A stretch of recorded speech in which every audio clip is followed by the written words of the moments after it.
If you talk to a man in a language he understands, that goes to his head. If you talk to him in his language, that goes to his heart. Amb aquesta frase, Nelson Mandela feia palès el principal benefici de parlar més d'una llengua, la comunicació, però també evidencia que al món el plurilingüisme és un fet comú. De les vora 7.000 llengües que es parlen al planeta, la majoria comparteix l'espai amb una altra llengua. Els avantatges del multilingüisme van més enllà de les capacitats comunicatives. El cervell del monolingüe és diferent del multilingüe, canvia a nivell funcional i per tant canvia també a nivell fisiològic. S'activen diferents àrees i augmenta la matèria blanca. Per fer aquesta tasca que els monolingües fan servir l'hemisferi dret, els bilingües fan servir l'àrea de groc.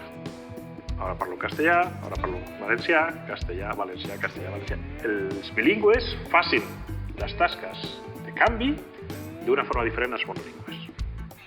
Posem un exemple. Aquesta targeta forma part de l'anomenat test de Vitkin. Quan la miren, alguns hi veuen un conill que mira cap a la dreta i altres un ànec que mira cap a l'esquerra.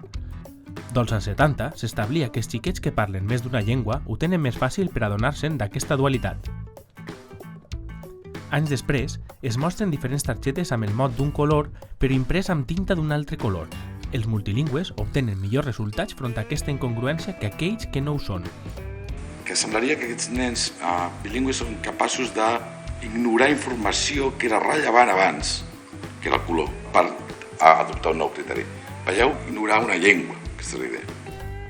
Així, un multilingüe és més eficient per concentrar-se en fer una tasca, però també ho és per passar d'una tasca a una altra nova.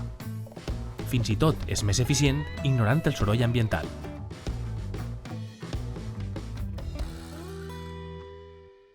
Per això, en situacions on es demana més atenció i esforç intel·lectual, com a la universitat, estudiar en més d'un idioma afavoreix el desenvolupament del cervell de l'alumne. També és recomanable aprendre llengües noves a la universitat, i com més en coneguem, més fàcil ens resultarà aprendre'n noves. És com si tu aprenguessis a fer a la valisa. M'acostarà, però potser et serà més fàcil aprendre 3 que a mi començar a aprendre 2. Però els beneficis del multilingüisme no estan reservats només a l'etapa del creixement. Eixos recursos cognitius ens seran beneficiosos fins i tot de vells. De fet, un estudi revela que la malaltia de l'Alzheimer ataca anys més tard als bilingües que als monolingües. People who were bilingual get dementia, but got it on average 4 years later than people who were monolingual. This is a huge effect. It's much bigger than any effect caused by pharmacological treatments. Això és perquè l'ús intensiu del nostre cervell ens proporciona una reserva cognitiva que minimitza, d'entrada, els efectes de la degeneració del cervell. Això sí és un argument de pes, però jo em faig una reflexió d'una altra mena. I és que mirar-se el món amb només una llengua és com mirar-se la vida amb només un ull. Per què voldria qualsevol limitar-se a només un punt de vista?